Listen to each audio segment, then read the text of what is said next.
Welcome to the only daily podcast focusing on compliance news of the day. Each morning, start your day with a cup of coffee and Tom Fox, the voice of compliance, to hear about 4 of the top compliance, corruption, or leadership stories you will need to start your day. The Daily Compliance News is a production of the Compliance Podcast Network. First, a word from our sponsor.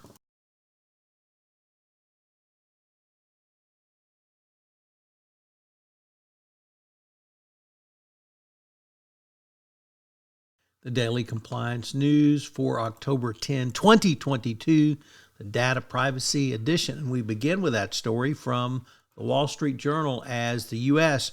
rewrites its digital privacy rules for Europeans under an agreement with the EU to keep data flowing. An executive order giving U.S. citizens right to challenge U.S. surveillance underpins the pending deal to allow businesses to transfer EU data across the Atlantic to the United States. Interestingly, this gives Europeans more rights in the United States than Americans have in the United States. Next up from Reuters, probably belying the obvious, the Musk-Twitter deal, or rather bid at this point, not deal, heads for case study immortalization. It will be immortalized in case studies for future captains of industry as the tycoon's on and off pursuit of the social media platform and his unique management style make for a union like no other. So you will probably get Musk and Twitter the movie, but Musk and Twitter the case study could be equally fun and interesting and instructive.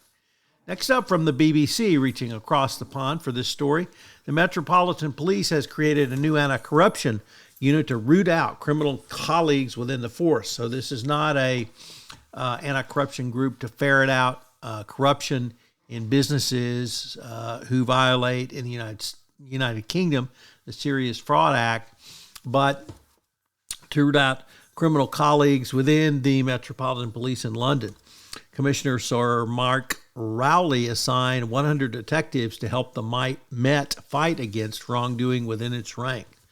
The move follows a number of high-profile scandals over sexism and misogyny allegations. The Met said the team would deploy covert tactics to identify and respond swiftly to emerging threats, and they will be proactive and unrelenting in actively seeking out these criminal colleagues. So maybe. And our final story comes to us from the New York Times as the Los Angeles trial of Harvey Weinstein, his second sex crimes trial, begins Monday in Los Angeles. Once seen as largely symbolic, now that the New York Court of Appeals has indicated they may vacate his sentences in New York, it's taken on a new urgency. Also, Los Angeles has been normally pretty light on the peccadillos of entertainment industry executives, so there's always the question of whether Los Angeles will convict one of its own, even in the Me Too movement. So really, it turns out a lot's riding on this trial. Weinstein's going to claim that he did have sex with the women, but it was all consensual.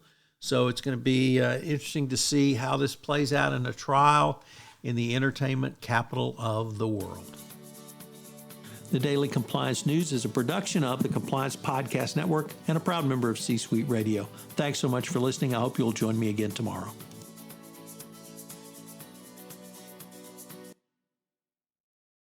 This podcast is a part of the C-Suite Radio Network. For more top business podcasts, visit c-suiteradio.com.